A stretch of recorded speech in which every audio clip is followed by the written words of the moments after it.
लग्नामध्ये नात्यामध्ये जो मेल पार्टनर आहे ना पुरुष, तर he wanted to be respected.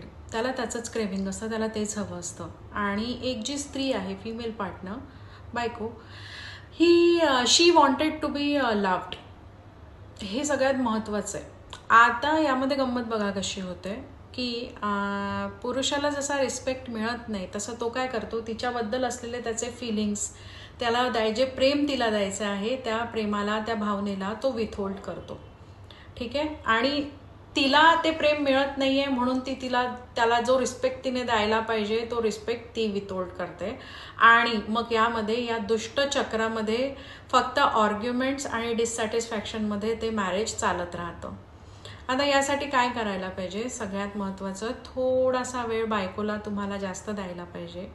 आल्यानंतर विचारा तिला की तिने मुलांसोबत कसा वेळ घालवला, मुलं त्रास देतात का, अभ्यास चांगला केला की नाही, तिला जास्त टॉर्चर झाला का, किंवा ती कुकिंग करत असेल तिच्यासोबत थोडासा टाईम तुम्ही पण स्पेंड केला, कुकिंग करत असताना तिथे उभं राहिलात, थोड्या काहीतरी गप्पा मारल्यात किंवा तिला थोडी हेल्प केली, किंवा ती छान दिसते असं तिला सांगितलं, कधी जवळ घेतलं, कधी तिच्या हाताला स्पर्श केला. सो हे वेगवेगळे गेस्चर ऑफ लव्ह आहे ज्याच्यातनं ना तिला तुमचं प्रेम जाणवतं.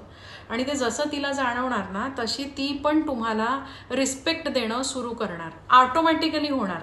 आणि स्त्रियांचं पण हे काम आहे की पुरुषाला सांगा की त्याच्या एवढ्या कष्ट करण्यामुळे आपण एक स्टँडर्ड ऑफ लिव्हिंग मेंटेन करू शकतोय, घरामध्ये तो इन्कम करून आणतोय, तो मुलांची पण जबाबदारी सांभाळतोय, त्याच्यामुळे मुलं चांगल्या शाळेत जाऊ शकतात आहेत, आपली एक छान कार आहे, आपलं घर आहे.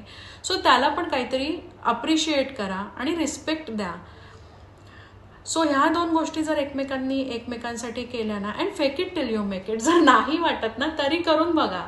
सो त्यातनं काय होईल माहितीये का, हार्मनी मेंटेन होईल रिलेशनशिपमध्ये, स्टार्वेशन होणार नाही रिस्पेक्टचं किंवा प्रेमाचं किंवा व्हॅलिडेशनचं, है ना. So it is like a sunlight for both of them. आणि दोघं जण तुम्ही खूप छान नातं, छान लग्न एक फ्लरिश करू शकता. आणि नात्याची मजा घेऊन बघा ना, कटकट कटकट करण्यात काय आहे.